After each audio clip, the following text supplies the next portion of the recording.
부터 시작하면서 이제 4주 동안 우리가 터닝 포인트라는 제목으로 우리가 변화하는 것에 대해서 이야기를 하고 있는데요. 오늘은 두 번째 시간입니다. 두 번째 시간은 이제 4대 성경에서 가장 중요한 인물 중에 하나인 스데반의 순교와 바울의 회심에 대해서 함께 이야기를 나누도록 하겠습니다. 자, 지난주에 우리가 살펴본 대로 오순절 성령 강림 사건이 있었죠, 그죠? 그 사건 이후에 이제 베드로가 오순절에 모였던 전 세계에서 모인 디아스포라 유대인들, 그러니까 이제 다른 나라 말을 쓰면서 다른 지역에서 사는 사람들이 모인 그 자리에서 말씀을 전했습니다. 그때 3,000명 정도가 예수를 믿었다라는 성경의 기록이 나오는데요. 그것과 함께 예루살렘 교회가 세워졌습니다. 자, 근데 예루살렘 교회가 3,000명 정도 회심을 했지만 그 사람들이 다 모인 건 아니고 여러 지방으로 다 흩어지고 이제 거기 모여 있던 사람들로 인해서 이제 많은 사람들이 모인 교회가 됐는데, 근데 이제 아무리 이 교회가 아름다운 교회라고 하더라도 성경에 의하면 이 예루살렘 교회가 이제 예수님을 믿고 나서 처음으로 공동체가 형성된 이후에 서로 이제 자기의 것을 자기의 것이라 여기지 않고 함께 나누어주는 소위 이제 유무상통 공동체, 있을 때도 나눠주고 없을 때도 나눠주고, 내 것도 네 것이라고 얘기를 하고 네 것도 네 거다 얘기하고, 그러니까 모든 것을 나눠주는 그런 이제 아주 이렇게 아름다운 공동체로 형성이 됐죠. 근데 그럼에도 불구하고 모든 교회가 다 그렇지만 시간이 지나면 조금씩 갈등이 생기기 마련입니다. 그래서 이 교회도 처음부터 이제 시간이 지나면서 조금씩 갈등이 생겼습니다. 근데 갈등의 이제 양상이 아주 이제 특이했죠. 어떤 양상이었느냐? 기본적으로 이 지역 안에, 이 교회 안에 두 부류의 사람들이 있었다라고 이야기합니다. 주류였던 사람들은 누구냐면 원래 이 지역에 살면서 이제 교회에 들어온 사람들, 그러니까 이 지역에 살면서 이제 팔레스타인 지역, 그러니까 이스라엘 지역에 살면서 그 지역에 원래 살던 사람들, 그리고 그들의 언어였던 히브리어와 이제 아람어를 쓰는 사람들로 공동체가 된 사람들이 있고요. 그 다음에 또 한 종류의 사람은 이제 외부에서 들어온 사람들이죠. 그러니까 원래 이 지역에 살았던 사람이라기보다는 고향을 떠났다가 이제 외부에서 있으면서 돌아온 사람들, 그러니까 여기서 이제 디아스포라 유대인이라고 얘기를 하는데, 그러니까 주로 그리스어를 사용하는 사람들의 이제 무리가 있었습니다. 그래서 이제 원래 이 지역에서 주류였던 사람들을 이제 히브리파 유대인이라고 얘기를 하고 성경의 기록에 그렇게 나오죠. 그다음에 이제 외부에서 들어온 사람들을 이제 헬라파 유대인이라고 얘기를 합니다. 이제 그리스어를 쓰는 사람들을 얘기하는 거죠. 근데 여기서 이제 제일 중요한 것은 이들을 대상으로 이 교회에서 하던 가장 중요한 사역 중에 하나가, 무엇보다 복음을 전하는 사역이 가장 중요했겠지만 이들에게 하는 가장 중요한 또 다른 사역 중에 하나가 거기 있는 가난한 사람들을 돕는 일이었습니다.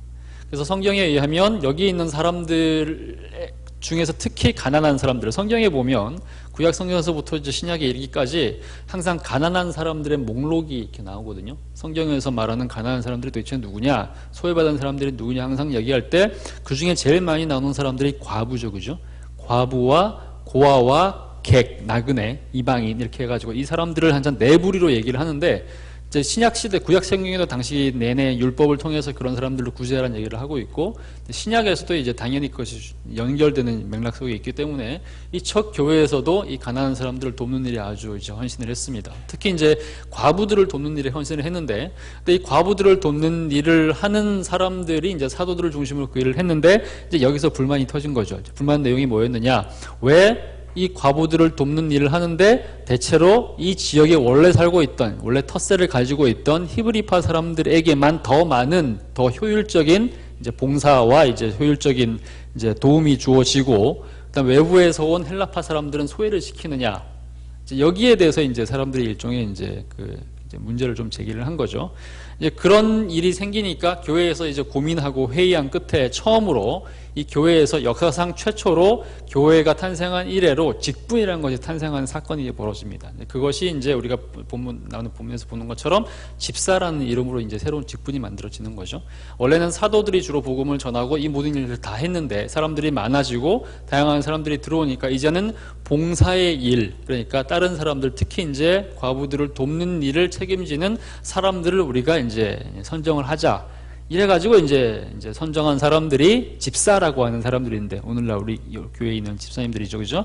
이 집사님들을 통해서 이제 봉사를 하자. 그래서 7명을 선택을 했습니다. 근데 이제 성경에 쭉 보면 이렇게 7명의 이름들이 쭉 나오는데, 이 중에 가장 유명한 사람의 이름이 스데반, 오늘 우리가 읽은 본문에 나오는 스데반이라는 사람하고, 그 다음에 또 유명한 사람이 이제 우리가 읽은 책 이제 8장에 보면 빌립이라는 사람이 나오거든요. 근데 이제 스데반하고 빌립의 이제 특징은 뭐냐면 이 사람들의 이름에서 보는 것처럼 이 사람들이 기본적으로 아마도 이제 헬라파 유대인이었을 것이라고 생각합니다. 왜 그러냐면 이름이 빌립이거든. 필리포스. 그다음 스테반은 영어로 스티븐, 뭐 스테픈 이거거든요. 이거 무슨 얘기냐면 이 사람들이 이제 기본적으로 이제 헬라파 사람들이니까 소외되어 있는 그 헬라파 사람들을 좀 더 잘 도울 수 있을 것이다라고 생각을 한 거죠.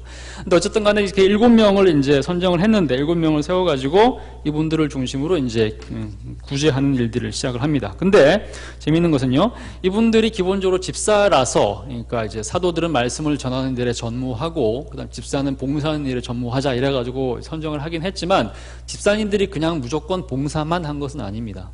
봉사하는 것은 가장 중요한 역할로 주어지긴 했지만 그럼에도 불구하고 더 중요한 사역은 뭐냐면 모든 그리스도인에게 주어진 가장 중요한 명령은 자신이 복음을 들은 대로 그 복음을 다른 사람들한테 전달하는 거죠.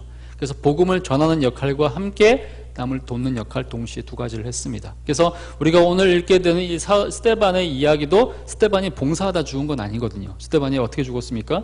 복음을 전하다가 죽었죠. 그러니까 집사라고 해서 봉사에만 이제 집중된 것은 그런 것은 아니었어요. 어쨌든 간에 복음을 전하는 데도 굉장히 열정적이었습니다. 자, 근데 그 스데반이 복음을 전하다가 돌에 맞아 사망한 사건, 즉 우리가 이제 순교라고 부르는 그 사건이 오늘 읽은 7장에 나오는 사건입니다. 근데 실제로 이제 스데반은요, 역사상 이제 이 기독교 신앙 때문에 예수를 믿었다는 이유로 순교한 최초의 인물이기 때문에 순교자의 일종의 이제 가장 시조라고 얘기할 수 있겠죠. 근데 6장 8절에서 이제 이 스데반의 사역이 딱 전개가 되는 내용이 좀 시작이 되는데 6장 8절부터 쭉 보면 스데반이 이제 어떤 식으로 복음을 전했는지 그리고 어떤 복음을 전했는지 그가 전한 복음의 내용이 무엇이었는지 내용이 쭉 나옵니다. 근데 여기를 보면 이제 가장 중요한 스데반의 사역의 특징 중에 하나는 큰 기적이 동반됐다라는 얘기가 나옵니다. 그러니까 초대교회가 형성되면서 형성된 사도행전 시대부터 복음이 더 강력하게 확산되고 더 하나님의 능력이 두드러지게 이제 사람들에게 부각되어야 됐기 때문에 이 시대에는 당연히 이제 우리가 지금 선교지에서 많은 특별한 일들이 일어나는 것처럼 이 당시는 진짜 말 그대로 선교의 시대이기 때문에 하나님께서 이제 일반 교회에서 일어나는 일보다 더 많은 유명한 기적들로 사람들에게 이제 나타나셨습니다. 근데 그러다 보니까 이제 사람들이 굉장히 많이 주목을 하게 되고 많은 사람들로부터 이제 소위 인기도 좀 끌고 관심을 받게 되니까 이제 여기에 위기의식을 느낀 사람들이 나타나기 시작했습니다. 근데 그 중에서도 특히 이제 유대인들 지도층에 있는 사람들이 많이 위기의식을 느꼈지만 그 중에서도 특히 이제 유혹을 많이 느낀 사람들이 이제 바리새인들이었습니다.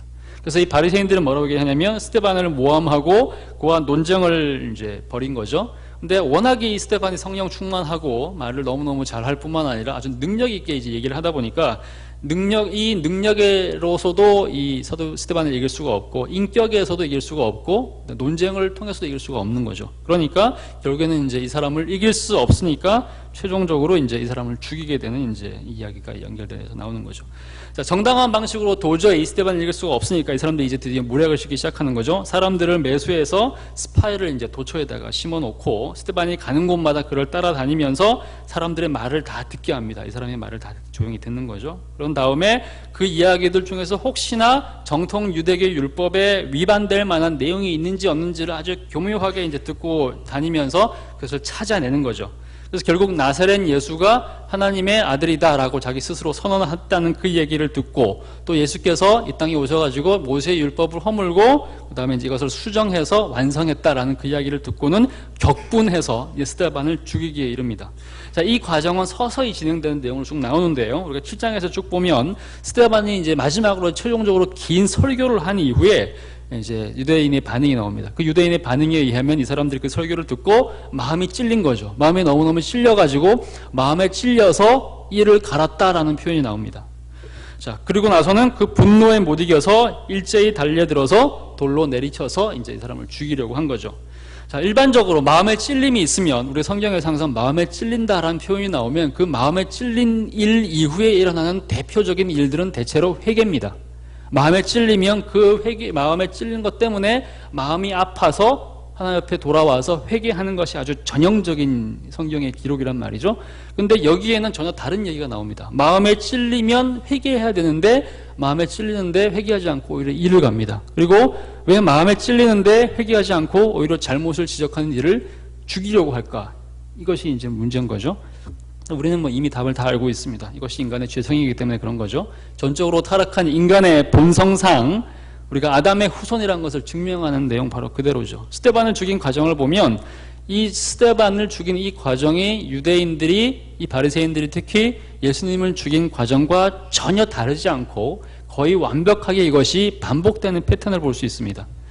예수님도 하나님 나라 복음을 전하는 과정에서 이적을 행하시고 사람들의 병을 고치고 많은 이제 기적들을 행하니까 그러면서 사람들이 이제 예수님 앞에 마음을 뺏깁니다. 그죠? 근데 이 과정에서 자신들이 원래 가지고 있던 권력과 인기를 뺏길까봐 두려워했던 수많은 종교 지도자들이 예수님의 이제 권위를 깎아내리려고 그다음에 몰락시키기 위해서 예수님과 이제 논쟁을 벌이는데, 근데 그 논쟁 대부분에서 이 유대인 지도자들이 지죠. 인기에서도 지고, 그 다음에 능력에서도 지고, 그 다음에 이제 사람들의 지지도에서도 지고 이러니까 더 이상 논쟁 자체로는 이길 방법이 없으니까 모략을 쓰죠. 그러면서 스파이를 붙이고 미행을 시키고 혹시나 율법에 거스르는 말을 하지는 않나 하나하나를 막 캐다니면서 다니고, 그러다가 결국에는 꼬투리를 잡아가지고 모세와 하나님을 모독했다고 그를 재판에 회부하고 결국에는 십자가 못 박혀 죽였습니다. 그죠? 근데 이 모든 과정들은 사실상 스데반이 경험한 거 거의 똑같죠. 그죠? 다른 것은 딱 하나 있습니다. 그게 뭐냐? 그러니까 똑같이 죽었는데 예수님은 십자가에 달려 죽었다는 거. 근데 스데반은 십자가에 달려 죽은 것이 아니라 돌에 맞아서 투적형으로 죽었다는 거. 이 두 가지만, 딱 이 한 가지만 다릅니다. 근데 이것을 제외하고는 이 과정 처음에 시작부터 시작해서 모든 과정과 전개가 거의 이제 동일하게 예수님의 모습을 반복을 합니다. 심지어는 죽을 때 모습도 거의 비슷해요. 예수님께 십자가에서 죽으시면서 뭐라고 말씀하십니까? 하나님께 아버지여 저들의 지은 죄를 저들에게 돌리지 마옵소서. 자기들이 지금 무슨 일을 하는지는 모릅니다 라고 얘기를 했어요. 그죠? 용서를 한 거란 말이죠. 스데반도 똑같이 기도합니다. 주여 이 죄를 그들에게 돌리지 마옵소서. 예수님께서 죽으시기 이전에 십자가에서 한 말씀이 또 있어요. 주 예수여 내 영혼을 받으시옵소서. 기억하시죠? 근데 스데반도 똑같은 얘기를 합니다. 주 예수여 내 영혼을 받으시옵소서. 자, 완전히 똑같죠. 스데반의 죽음은 사실상 예수님의 죽음과 다르지가 않았습니다. 하나님은 실제로 스데반에 대한 이 박해, 스데반을 죽인 이 박해를 자기 자신에 대한 박해로 간주하십니다. 그래서 나중에 바울이 회심하는 과정에서도 보면 이 이야기가 거의 똑같이 반복되는 것을 알 수가 있습니다. 나중에 그 얘기는 다시 드리도록 하겠습니다.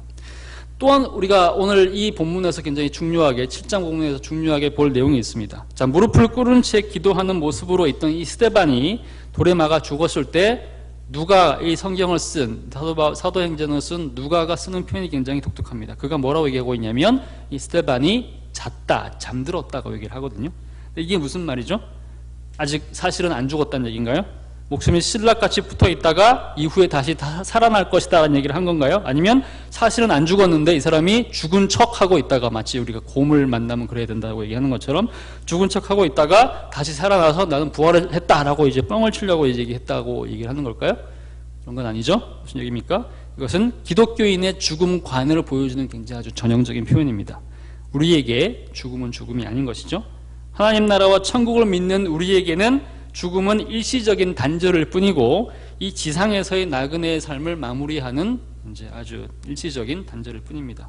이 세상이 만약 우리의 삶의 최종 단계라고 하면 사실 이 땅을 사는 것이 굉장히 억울할 수 있습니다. 이 땅에서 떵떵거리면서 잘 사는 사람들, 호의호식하면서 권력을 누리는 사람들이 있잖아요. 근데 그런 사람들 중에 어떤 사람들은 그것이 드러나서 곤욕을 치르게 되기도 하지만 지금의 사태처럼, 근데 그렇지 않은 사람들이 사실은 더 많습니다. 전혀 드러나지 않고 그 권력과 그 다음에 부유함과 모든 것들을 다 누리다가 그것이 드러나지 않은 상태로 몇 대에 걸쳐서 그걸 누리는 사람들이 있단 말이죠. 근데 그런 사람들을 보면 우리는 그렇게 살지 못하니까 그런 점에서 이 땅에 사는 것이 굉장히 억울할 수 있습니다. 우리에게 보장된 영원하고 행복하고 지극한 복락이 이 땅은 아니죠. 그렇죠? 이것은 일시적인 우리가 거쳐가는 일종의 이제 단계에 있는 그런 땅일 뿐입니다. 그러므로 우리에게 보장된 영원하고 행복하고 지극한 복락이 있다는 의미에서 죽음은 그리스도인에게 마지막이 아닙니다.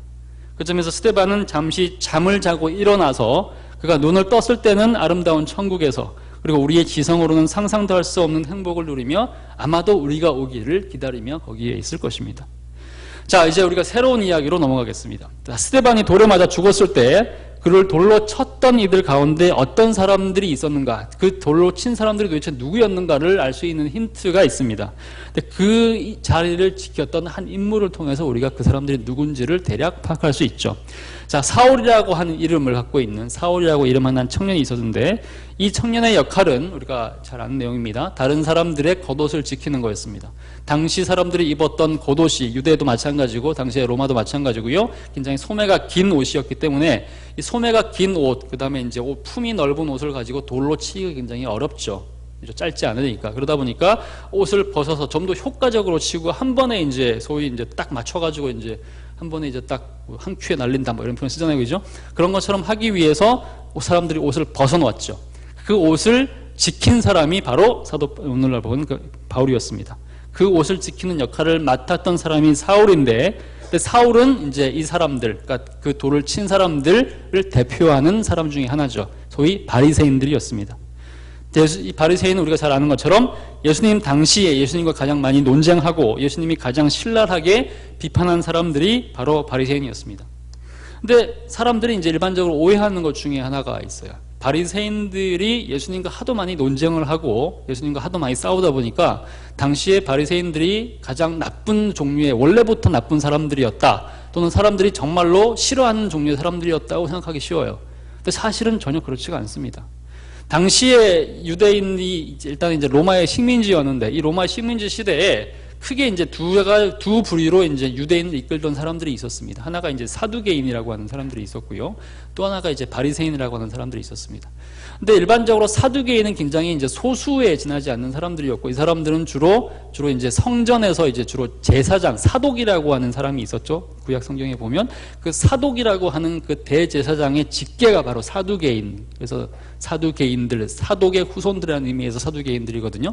이 사람들은 말하자면 대제사장의 권력자들이고 레위인들이고 굉장히 이제 큰 힘을 갖고 있는 사람들이었습니다. 그런데 이 사람들이 식민지 시대가 되니까 그 식민지를 쳐들어온 그 권력자들, 로마 제국과 결탁해가지고 주로 맨 위에서 있으면서 이 사람들과 함께 있으면서 주로 민중을 착취하던 그런 사람들로 이제 당시에 있었던 거죠. 그러다 보니까 이 사람들은 대체로 굉장히 이제 사람들로부터 미움받는 사람들, 소수의 권력자들, 모든 이제 비리 속에서 떵떵거리며 사는 사람들이었기 때문에 이 사람들은 굉장히 많이 미움을 받았습니다. 그러니까 우리로 친다면 일종의 친일파 같은 사람인 거죠. 당시로 치면 친로마파 이런 사람들이었어요. 근데 이 사람들과 다른 진영에서 있었던 사람들이 이제 있는데, 이 사람들을 바리새인이라고 얘기합니다.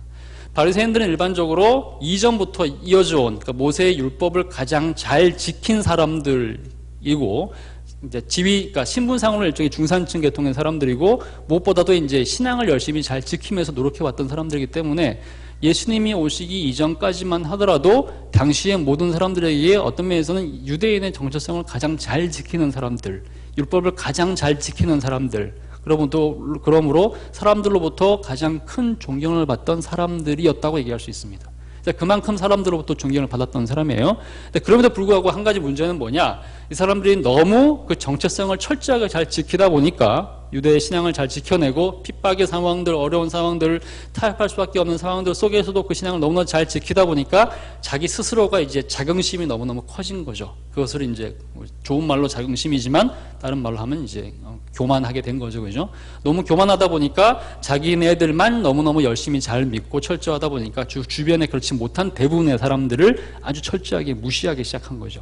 근데 이것이 이제 일반적으로 민중들이 가진 소위 양가 감정입니다. 한편으로는 굉장히 존경하고 두려워하고 높이 평가를 하지만 한편으로는 범접할 수 없는 사람들, 그리고 한편으로는 가까이 가면 욕먹을 것처럼 너무 고귀하고 순결하고 이러니까 가서 실제로 이제 일반적인 삶을 사는 사람들은 이 사람들과 함께 상종하기가 너무너무 어려운 사람들, 그러니까 한편으로는 되게 좀 이렇게 재수 없다, 밥맛 없다고 생각될 수 있는 이제 그런 사람들이었다는 거죠. 근데 그런 사람들이다 보니까 이제 이런 사람들이 이제 나름대로 이제 자기 굉장히 중요한 위치를 점유하고 있었단 말이죠, 그죠? 근데 예수께서 오신 이후에 예수님께서는 오히려 사실상 싸우고 대적하고 욕을 해야 할 사두개인들보다는, 그런 사람들보다는 오히려 바리새인들 욕을 굉장히 많이 하시죠. 끊임없이 싸우고 끊임없이 비난하고 무엇보다 그 사람들의 위선과 이중성을 지적을 한단 말이죠, 그죠? 그러다 보니까 예수님과 바리새인 사이에 엄청나게 큰 갈등이 생기기 시작하고 어떻게든지 이 바리새인들은 원래 자기네들이 갖고 있던 그 정통성이라는 주제를 가지고, 그리고 이 정통성에 조금이라도 위반되는 내용이 있으면 어떻게든지 예수님을 이제 핍박하려고 하는 마음을 가질 수밖에 없었다는 겁니다. 그러니까 사실은 우리가 예수님의 편에서 바리새인을 보니까 굉장히 이제 그쪽을 비난하는 거지만, 사실상 어떤 면에서는 당시 정통 유대의 입장에서 본다면 진짜 예수님이야말로 오늘날의 사이비 이단 같은 존재거든요. 그렇지 않습니까? 문선명이라든지 뭐 신천지 같은 종류로 볼 수밖에 없는 것이죠. 그런데다가 이 바리새인들은 워낙에 금욕적이고 정결하고, 그 다음에 굉장히 자기를 막 이렇게 절제하고, 그 다음에 그렇게 살았는데, 예수님은 전혀 그렇지가 않았습니다. 맨날 와가지고는 잔치 벌이고 누구나 먹는데 막 찾아다니고, 그러면서 이제 사람들이 미워하는 민족 반역자 세리를 막 데리고 다니고, 창녀들 문둥병자들을 어울려 다니고, 그런 사람들이랑 온등로를 다니면서 그냥 거의 뭐 먹으러 막 다니는 것처럼 보이잖아요. 그것도 수백 명 수천 명을 이끌고, 그 동네 거짓들을 다 끌고 다니거든요. 그러니까 이제 이 바리새인들 입장에서 봤을 때는 완전히 그냥 미친 또라이가 와가지고 세상을 뒤집고 있다는 거죠. 그러면서 마음을 다 뺏어가는 거죠. 죽이고 싶겠죠, 당연히. 그리고 죽여야만 한다고 생각할 수밖에 없습니다. 스데반을 죽인 사람들이 바로 이 사람들인데, 이 사람 바로 똑같은 사람들이 바로 예수님을 죽인 사람들이죠. 사도 바울이 바로 그런 종류의 사람들이었습니다. 자, 스데반의 죽음과 함께 대규모 박해가 예루살렘 교회를 중심으로 일어났는데, 이 박해 때문에 이제 기독교인들이 유대를 떠나서 로마 제국 전역으로 흩어졌습니다. 자, 여기서 굉장히 중요한 사실이 하나가 있습니다. 그러니까 스데반의 죽음은 한 사람의 죽음이었어요. 단 한 사람이 죽었는데, 오히려 그의 죽음으로 일어난 박해 때문에 오히려 복음이 더 멀리 전파가 됐습니다. 굉장히 역설적인 상황이 벌어진 겁니다. 예수님께서 돌아가시면서 하셨던 마지막 유언 같은 명령은 뭐였느냐? 예루살렘과 온 유대와 사마리아와 땅까지 이르러 내 증인이 되리라 라고 말씀하신 거죠. 그죠? 되라라고 명령을 하신 거죠. 근데 예루살렘에서 바깥으로 온 유대와 사마리아와 땅까지 복음이 전파된 계기는 이 사람들이 거기에 순종해서가 아니었어요. 그보다도 더 중요한 것은 뭐냐? 이것이 박해를 통해서 복음이 더 철저하게 전파되기 시작했다는 겁니다. 어쩔 수 없이 박해 때문에 도망을 갔는데, 도망을 간 그 사람들이 그 지역에서 복음을 전하기 시작했죠. 이것이 복음의 이제 역사였습니다. 하나님이 일하시는 방식이 항상 이렇게 독특합니다. 결국엔 여기서 우리가 알지 못했던 방식으로, 또 우리가 의도하지 않았던 방식으로 하나님께서는 아주 작은 사람을 사용하셔서 그분의 뜻을 이루시는 방식, 여기에 그 역사가 나타났다고 할 수 있습니다. 자, 이런 사울이 스데반을 죽인 이후에 동료들과 함께 아주 기세등등하게 다른 기독교인들을 잡으러 이제 길을 떠납니다. 사도 바울은 아주 확신했어요. 8장 1절을 보면요. 우리가 읽은 본문은 아닌데, 사도 바울을 8장 1절을 보면 사울은 스데반이 죽어 마땅하다고 아주 확신했습니다. 다른 바리새인도 마찬가지였겠죠. 그래서 스데반뿐만 아니라 다른 모든 예수 잔당들을 바퀴벌레 잡듯이 박멸을 해야 한다고 믿었습니다. 그래서 8장 3절에 따르면 바울은 완전히 기세등등하게 교회를 잔멸하기 위해서 각 집에 들어가서 남녀를 끌어다가 옥에 넘겼다라는 표현이 나옵니다. 굉장히 철저하고 아주 처절하고 무섭게 일을 했다는 거예요. 근데 이때 찾으러 간다, 끌어냈다, 그 다음에 옥에 넘겼다, 이런 종류의 사용된 당시의 그리스어 단어를 보면요, 이때 당시에 사용된 단어가 이제 거의 이런 분위기라고 얘기할 수 있습니다. 무슨 얘기냐면 숫사자라든지 이제 숫 호랑이나 이렇게 표범처럼 이런 동물들이 있습니다. 소위 이제 맹수들이 있는데, 이 맹수들이 한 열흘 이상 너무 굶은 거예요. 너무너무 배가 고파가지고 견딜 수 없을 만큼 배가 고프니까, 우리 사람들은 배가 고프면 어떻게 되죠, 우리가? 화가 나죠, 그죠? 막 짜증이 나고 화가 나가지고 이제 뭐 건들면 다 죽이는 거죠. 그럴 만큼 아주 너무 배가 고파서 분노에 찬 상태. 근데 그랬을 때 모든 동물들을 아주 처절하게 이제 잡아가지고 목숨 바다시피 하면서 잡아가지고 이제 죽이고 찢어서 먹는단 말이죠, 그죠? 근데 그때 사용되는 단어가 바로 여기에 사용됐습니다. 그러니까 사도 바울이 당시에 사울이 스데반을 비롯한 이후에 예수 믿는 사람들을 잡으려고 돌아다녔을 때, 그때 당시에 그 느낌이 어땠냐면 그렇다는 얘기죠. 거의 그런 종류의 이제 짐승처럼. 그러니까 그것을 성경은 뭐라고 표현하고 있냐면 위협과 살기가 등등하여라는 표현을 쓰고 있어요. 위협과 살기가 등등해서 이 예수 믿는 사람들을 색출하러 다니는 거죠. 마치 일제시대에 독립운동을 하던 사람들을 찾으러 다니는 고등계 경사들처럼 그렇게 철저하게 정말 확신에 차서 이것만이 거의 유일한 의다 라고 생각만큼 그런 확신을 가지고 사람들을 이제 잡으러 다니는 겁니다. 사울이 그만큼 설기등등한 것뿐만 아니라 자기가 얼만큼 하는 일에 확신을 갖고 있는지 보여주는 또 다른 증거가 있습니다. 그가 도망간 예수쟁이들을 추적하기 위해서 대제사장에게 가서 공문서를 받는 상황이 오늘 우리가 읽은 9장 2절에 나옵니다. 목적지가 다메섹이었는데요. 오늘날의 시리아라는 나라의 이제 수도 다마스커스라고 하는 바로 그 지역이에요. 그 지역에 가서 각 지역에 있는 유대인 회당에게 가서 회당에 있는 그 회당장들, 유대인 지도자들한테 보여줄 일종의 증명서를 받아가지고 갑니다. 말하자면 오늘날로 치면 일종의 예수 이단 수색 영장 같은 겁니다. 수색 영장을 받아가지고 갈 정도니까 자기를 주변에 있는 모든 사람들이 다 지원한다고 생각할 뿐만 아니라 공권력도 지원을 하고 그런 점에서 자기가 하는 일이 전혀 오류가 없고 완벽하게 정당한 일이고 정의로운 일이다라는 확신 속에서 이 일을 행하는 거죠. 자, 그러면서 이제 사울은 동료들과 함께 다메섹으로 올라갑니다. 씩씩하게 갔습니다. 거의 쉬지도 않고 조금만 틈이라도 주면 마치 쥐새끼 피하듯이 숨어버릴 테니까 그 틈도 안 주려고 온 에너지를 다 집중해서 자기를 책찍질하면서 올라갑니다. 근데 그런 와중에 오늘 우리가 읽은 본문 9장에 나오는 그 일이 일어나는 거죠. 엄청난 일이 일어났습니다. 예수 믿는 사람들을 발본색원하러 다메섹으로 올라가던 길에서 갑자기 사울에게 엄청난 일이 이제 일어났는데 갑자기 하늘에서 엄청난 빛이 비쳤어요. 그러더니 그를 완전히 둘러 감쌌습니다. 자, 이 충격 때문에는 갑자기 땅이 꼬꾸라져서 엎드려졌는데 그의 귀에 이런 음성이 들립니다. 사울아 사울아 어찌하여 나를 핍박하느냐라는 음성이 들리는 거죠. 자, 바울은 충격 속에서 도대체 누구십니까? 라고 물어봐요. 근데 그때 다시 음성으로 어떤 음성이 들리냐면 나는 네가 핍박하는 예수다 라고 얘기를 합니다. 자, 이것이 엄청난 충격이었습니다.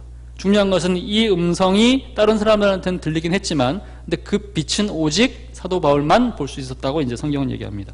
근데 이것은 사도 바울에게 회심의 순간이죠. 그가 이전에 있었던 길에서 되돌이켜서 완전히 터닝 포인트를 해서 새로운 삶을 살게 되는 일종의 이제 회심을 하는 상황인데, 근데 이 회심이 단지 회심뿐만 아니라 일종의 소명의 순간이었던 것을 알 수 있습니다.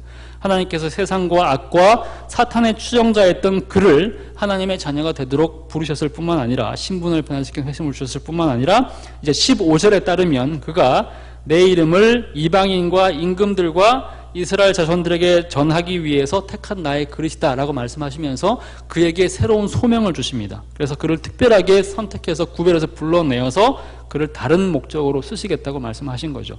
그러니까 대부분의 회심의 상황에서는 우리가 예수를 믿는 그 상황이 기본적으로 회심의 상황인데 그 회심에 많은 하나님의 뜻이 거기에 담겨 있다는 생각을 하셔야 됩니다. 왜냐하면 거기에 하나님의 새로운 방향으로의 부르심이 있기 때문에 그런 것이죠. 자, 또 한 가지 중요한 것은요, 예수님이 음성과 빛으로 변하시면서 사도 바울에게 네가 왜 나를 핍박하느냐라고 물은 것이죠. 이것이 중요합니다. 사울이 언제 예수를 핍박한 적이 있었나요? 네. 사울이 예수님이 살아있었던 때에 예수님이나 또는 예수님의 제자를 핍박했다는 기록이 성경에 나오나요? 그런 기록이 전혀 나오지 않죠? 예수님이 십자가에 못 박혔을 때 사울이 그 자리에 있었다는 기록이 있나요? 물론 우리가 유추할 수 있습니다. 아마도 예수님과 예수님의 제자들과 사울이 나이가 비슷했을 수 있죠. 그죠? 그러다 보니까 아마도 예수님께서 특히 이제 십자가에 못 박혀 달려 돌아가시는 그 순간에 아마 그 자리에서 멀리서 박수 치면서 그 장면을 지켜보고 있던 사람들 중에 사울이 있었을 가능성은 있습니다. 그죠? 근데 그럼에도 불구하고 우리가 분명하게 성경의 구절을 통해서는 예수님과 사도 바울이 직접적인 만남을 가졌거나 이 사울이 예수님을 핍박했다는 그런 기록 같은 것은 전혀 없어요. 그죠? 근데 그럼에도 불구하고 특별히 이 상황에서 예수님께서 주신 이 물음은 아마도 왜 나를 핍박하냐 할 때 이 물음은 분명히 스데반에 대한 그 상황, 스데반을 죽인 그 상황을 가지고 얘기를 하시는 거겠죠. 그죠? 근데 그럼에도 불구하고 예수님께서 뭐라 말씀하신 거냐? 스데반을 핍박하고 다른 예수 믿는 사람들을 핍박하는 행위를 예수님께서는 그 행위를 자기 자신에 대한 핍박으로 완벽하게 간주하셨다는 얘기죠. 그래서 사울이 누구냐고 물었을 때 예수님께서 뭐라 말씀하셨느냐? 나는 네가 지금 박해하고 있는 바로 그 예수다 라고 말씀하십니다. 아까 스데반 얘기할 때 말씀드린 것도 기억하시죠? 스데반이 한 모든 행위와 행적, 순교의 과정, 최종적으로 죽는 모든 과정은 그가 예수께서 하신 행위와 행적과 순교의 과정과 거의 똑같습니다. 그러니까 우리가 데칼코마니라고 여러분 아시죠? 미술에 보면 이제 한편에다가 그 A4 용지 한편에다가 우리가 물감을 찍으면 물감을 반으로 접어가지고 펴면 이쪽에 있었던 것이 똑같이 이쪽에도 똑같이 나타나게 되죠. 나비 같은 거를 나타나죠. 그죠?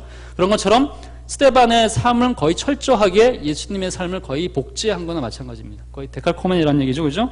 근데 이런 행위는 스데반이 예수께서 하신 행위를 거의 일부러 따라 하면서 일종의 이제 무슨 뭐 이렇게 코스프레 한다는 표현을 쓰는 것처럼 그런 식으로 한 것처럼 비난을 받으려고 하는 사람이 있을 수도 있는데 꼭 그런 거라기보다는 오히려 예수님께서 이 일을 굉장히 적극적으로 아주 공식적으로 승인하는 것처럼 보입니다. 인정하시는 것처럼 보인단 말이죠. 근데 왜 그렇습니까? 왜 예수님께서는 스데반이 하는 모든 행위들, 스데반이 한 이야기들, 스데반이 경험한 모든 이야기들을 본인이 한 걸로 수용을 하실까요? 왜 그렇게 하실까요? 기준은 무엇이냐? 그리스도인은 그 이름 자체가 그런 것처럼 예수 그리스도를 따르는 사람들이 그리스도인이기 때문인 것이죠. 예수쟁이라는 사람은 예수를 따르는 사람들이죠. 그것을 예수께서도 그대로 인정하시고 다 수용하셨다는 겁니다. 스데반을 핍박한 것을 본인을 핍박한 것으로 거의 똑같이 수용하시고 받아들인 것이 예수님의 모습이었습니다. 자, 실제로 예수님께서 하신 복음서의 말씀을 한번 우리가 기억을 해봅시다. 마태복음 18장 1절에서 14절까지 말씀을 보면 이런 얘기가 나오죠.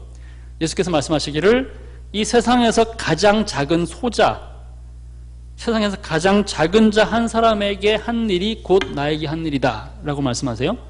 이 땅의 어린아이, 가난한 자, 핍박받는 자, 슬픔에 빠진 자, 소망을 잃은 자에게 다가가서 그에게 물을 주고 빵을 주고 돈을 주는 행위는 곧 예수께서 자기에게 하신 일이라고 분명히 말씀하십니다. 묻는단 말이죠. 내가 언제 그랬습니까? 나는 그런 일이 없는데요. 천국에서 그랬더니 예수께서 뭐라 말씀하십니까? 네가 가난한 사람에게 아주 작은 소자에게 한 일이 있지 않느냐? 그때 네가 한 그 일이 곧 나에게 한 일이다 라고 말씀하시는 거죠.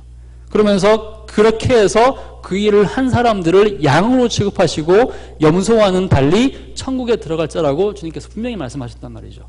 이것이 핵심입니다. 여기에 우리 신자의 위로가 있습니다. 우리가 참 예수를 믿는 사람으로서 예수를 정말로 제대로 믿는다고 하면 우리는 분명히 애매한 고난을 당할 수 있습니다. 이유 없는 고난을 당하는 일들이 있고요. 그리고 그 고난이 우리에게 너무 억울한 고난처럼 느껴질 때가 있습니다. 우리가 참 신자가 돼서 그리스도를 따르려고 하면 세상으로부터, 권력자들로부터, 모든 힘을 가지고 있는 자들로부터, 부패한 자들로부터 우리는 핍박을 받을 수 있습니다. 그런데 우리가 당하는 그 고난이 있다면, 그 애매히 당한 고난이 있다면 주님께서 뭐라고 말씀하시느냐? 그 고난이 바로 너희 것이 아니라고 말씀하신다는 거죠. 뭐라고 말씀하십니까? 그 고난은 곧 나의 것이다 라고 말씀하십니다. 그 고난은 주님이 함께 감당하시는 고난이고, 우리가 아파서 울 때, 우리가 슬퍼할 때, 우리가 울 때 주님도 함께 오시고, 우리가 좌절할 때 주님도 함께 좌절하시고, 우리가 아파할 때 주님도 함께 아파하시고 그 고난을 당신의 것으로 받아들인다라고 말씀하시는 것이죠. 이것이 바로 복음입니다. 그러나 동시에 우리는 이 세상에서 예수의 대변자로서 예수를 드러내는 역할을 하면서 살 수밖에 없는 또 다른 운명을 갖고 있습니다. 그래서 우리의 삶과 행동이 문제가 있으면 자연스럽게 그 자신을 우리와 동일시하시는 그 예수님 때문에 우리가 하는 그 악한 행위들, 우리의 수치스러운 행위들, 그것 때문에 예수님도 당연히 그 수치와 모멸을 자신의 것으로 받을 수밖에 없습니다. 그렇지 않습니까? 근데 예수님께서는 굉장히 손해일 거예요. 왜 손해냐? 우리가 예수님을 영화롭게 하고 예수님의 이름을 빛나게 드러낸 일이 더 많을까요? 아니면 예수님의 이름을 부끄럽게 하는 일이 더 많을까요? 1번에 손을 드는 분들이 이제 서서 이렇게 있을 수도 있는데 저는 당연히 두 번째를 손들 수밖에 없습니다. 제 삶이 너무 부끄럽거든요, 저는. 근데 결국은 이런 게 우리의 상황인데, 근데 그럼에도 불구하고 예수님은 이 오명을 덮어 씻을 것을 뻔히 아시면서도 우리와 당신을 동일시하기를 전혀 꺼려하지 않으십니다. 왜 그렇습니까? 우리가 구원받는 것, 우리가 하나님의 자녀가 되는 것, 우리가 이 땅을 살아가는 것, 이 모든 것이 우리의 노력이나 우리의 잘난 것이나 우리의 힘과 우리의 의지로 되는 것이 아니기 때문에 그렇습니다. 이 모든 것은 결국 하나님의 은혜이자 하나님의 사랑이죠. 그것이 없으면 우리는 살아갈 소망이 없기 때문에 그렇습니다. 이제 사울은 너무나도 강력한 비 때문에 일시적으로 눈이 먼 상태로 안내자의 인도를 받아서 다메섹으로 들어갑니다. 근데 그 충격이 너무 컸기 때문에 바울은 3일 동안 보지도 못한 상태에서 아무것도 먹지 못한 상태로 고통당하고 있습니다. 근데 그때 주님께서 당시 다메섹에 있던 아나니아라고 하는 사람에 나타나셔가지고 그에게 이제 일종의 환상을 주시죠. 그러면서 지금 다메섹에 우리를 핍박하고 있던, 너희를 핍박하던 바울이라는 사람이 와 있는데, 사울이라는 사람이 와 있는데 그 사람한테 가서 이제 일종의 이제 위로를 하고 그다음에 안수를 하라고 말씀하십니다. 근데 이것이 굉장히 위험한 상황이죠, 그죠? 아나니아는 이건 확신할 수 없죠. 이것이 정말로 이 사람이 회심을 한 건지, 아니면 정말 마음이 변한 건지, 아니면 위장을 하고 있다가 잡으려고 하는 계략인지 알 수 없기 때문에 그런 거죠. 근데 어쨌든 간에 하나님께서 그를 확신시키셔서 아나니아가 그에게 가서 안수를 했더니 이제 성경에 의하면 바울이 다시 보게 된지라, 오늘 우리가 보는 성경의 이제 본문이고 오늘의 제목입니다. 다시 보게 되었다, 바울이 눈을 떴다라는 표현이 나오고요. 그 다음에 이어서 그가 다시 음식을 먹고 기운을 차렸다라는 표현이 나옵니다. 자, 다시 보게 되었다, 그 다음에 눈을 뜬다라는 표현은 기독교에서 항상 회심을 강조할 때 가장 강력하게 드러나는, 가장 많이 사용되는 단어입니다. 사도 바울이 실제로 그랬던 것을 이제 인용을 하는 거예요. 예를 들면요, 우리가 이제 18세기 당시에 영국이 이제 세계를 막 이렇게 휘저으면서 이제 노예 무역을 막 하고 있던 때를 기억해 보십시오. 노예 무역은 이제 한 세기 정도 이후에는 이제 영국이 결국 폐지를 하게 되는데, 근데 그 이전까지 영국은 열심히 이제 노예 무역을 이제 하던 사람들이었어요. 아프리카에서 노예를 잡아다가 영국과 미국과 그다음에 이제 여러 이제 서인도제도 뭐 자메이카 이런 데다가 이제 팔아가지고는 엄청나게 이제 부를 이제 축적하던 그런 시대였는데, 당시에 가장 유명한 노예 상인 중에 한 사람이 존 뉴튼이라는 사람이 있었습니다.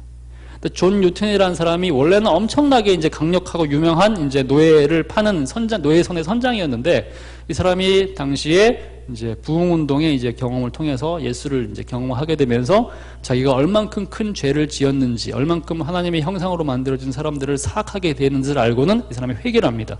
그래가지고 회심을 하거든요. 회심을 해가지고 이 사람이 더 이상 이제 일을 하지 않겠다고 결정을 하고는, 그런 다음에 이제 목사가 됩니다. 그래서 존 뉴튼 목사가 된 거예요. 근데 이제 목사가 되는 그 과정에서 이 사람이 자기가 지었던 죄를 회개하면서 지은 유명한 찬송이 있습니다. 그 찬송의 이름이 혹시 뭔지 아시나요? 영어로는 Amazing Grace라는 제목이고요. 한국 찬송으로는 나 같은 죄인 살리시니죠. 옛날 찬송가에는 405장에 있었고 지금은 305장에 있습니다. 근데 그 찬송에 보면 이런 구절에 나오죠. 잃었던 생명 찾았고 광명을 얻었네라는 표현이 나오죠, 그죠? 근데 그걸 원래 영어는 어떻게 됐냐면, 내가 이전에는 보지 못했으나 나는 이제는 본다, 이렇게 되어 있습니다. 나는 이전에는 못 봤지만 지금은 본다. 그 표현이 어디서 나온 표현인지 아세요? 그 표현이 바로 오늘 우리가 읽은 사도 바울이 눈을 떴을 때 다시 보게 되니라는 그 표현이 바로 거기로 인용된, 차용된 상황입니다. 그러니까 정확하게 말하면 우리가 회심을 경험하게 됐을 때 나타나는 가장 중요한 일은 뭐냐? 우리는 이전에는 눈 먼 자였다는 거죠. 우리가 보지 못하고 암흑 속에 있었던 자였으나 이제 그리스도를 알므로써 그 생명을 알게 되고, 그럼으로써 우리가 다시 이 세상을 바라보게 되었다. 완전한 변화가, 전환이 일어났다는 얘기입니다. 그러면서 이 사도 바울은 회심했습니다. 이제 새로운 사람이 되었습니다. 짐승 같은 공격성으로 예수를 잡아 죽이려던 핍박자 사울이 이제는 하나님의 은혜를 체험하고 이 은혜에 감격해서 예수를 그 동일한 열심으로, 죽이려던 열심에서 이제는 살리려는 열심으로 똑같이 뜨겁게 전하는 전도자 사울로 변했습니다. 그래서 그는 생명을 찾았기에 그 생명을 상징하는 음식을 먹으면서 기운을 차렸죠. 자, 20절에 보면 이렇게 기운을 차린 다음에 그는 전혀 지체하지 않습니다. 무엇을 하느냐? 즉시로 밥을 먹고 힘을 차리자마자 그가 한 것이 무엇이냐? 즉시로 각 회당에서 예수가 하나님의 아들이심을 전파했습니다. 회당에서 예수를 죽이려고 하던 그 사람이 이제는 즉시로 회당에서 예수가 하나님의 아들이다 라고 전파했습니다. 그가 갖고 있던 원래의 열정이 사람을 죽이는 열정에서 사람을 살리는 열정으로 완벽하게 변한 것이죠. 이 사람이 바로 우리가 알고 있는 바로 그 전도자 바울입니다. 로마 제국의 아시아권 터키 지역을 중심으로 그 서쪽에서 복음을 전하면서 오늘날 우리가 알고 있는 유럽의 기독교가 퍼지도록 이제 시작한 사람, 신약 성경의 거의 절반을 쓴 성경의 기자이자 우리가 지금 알고 있는 기독교 교리의 거의 전반을 거의 다 우리에게 가르쳐준 바로 그 사람. 그 사람이 바로 이렇게 예수를 극적으로 자신도 알지 못했던 방식으로 만남으로써 개인의 삶을 완벽하게 뒤바뀐 인물이 됐을 뿐만 아니라 기독교 역사와 세상의 역사를 바꾼 위대한 인물이 되었습니다. 여러분, 바로 이것이 회심의 능력입니다. 그러나 여러분, 우리가 반드시 이 상황에서 기억해야 될 것이 있습니다. 사도 바울이 자신의 회심을 스스로 계획하지 않았다는 겁니다. 자기가 기획한 것이 아니고 자기가 의지적으로 이것을 위해서 노력하거나 손을 쓴 것이 아니었습니다. 사울이 회심하기 전에 그가 한 것은 아무것도 없었습니다. 그는 아무런 노력도 하지 않았어요. 오히려 반대편으로 달려가서 하나님을 대적하려고 했던 자들이었죠. 그죠? 그를 살린 것은 그의 노력이 아니라 그의 의지가 아니라 하나님의 은혜이자 하나님의 무조건적인 선택과 그분의 은혜였다는 것을 여러분 기억하실 필요가 있습니다. 우리가 처해 있는 상황들이 있습니다. 우리가 처해 있는 상황 속에서 우리는 그것을 이겨내기 위해서 이런저런 노력들을 열심히 합니다. 교회도 마찬가지고요. 교회가 처해 있는 어려움이나 여러분의 처해 있는 어려움 속에서 수많은 노력들을 하면서 우리가 그것을 이겨내고 극복하려고 많은 노력들을 합니다. 반드시 우리는 그걸 해야 됩니다. 그럼에도 불구하고 우리에게 가장 필요한 것은 하나님의 은혜입니다.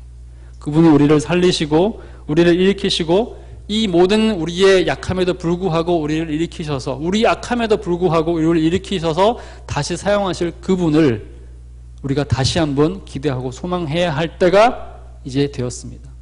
이 말씀을 통해서 여러분의 삶에서 일어난 그런 새로운 회심의 어떤 과정 또는 그것을 필요한 상황이 됐다고 여러분 스스로 생각하신다면 우리가 사도 바울의 삶을 다시 한번 기억하시면서 여러분의 삶에 그것을 대입하시고 하나님께서 여러분들을 이렇게 소망 변화시켜 주시기를, 그리고 무엇보다도 어려움 가운데 빠져있는 여러분의 교회를 주님께서 변화시켜 주시기를 간절한 마음으로 기도하시고 바라시기를 바랍니다.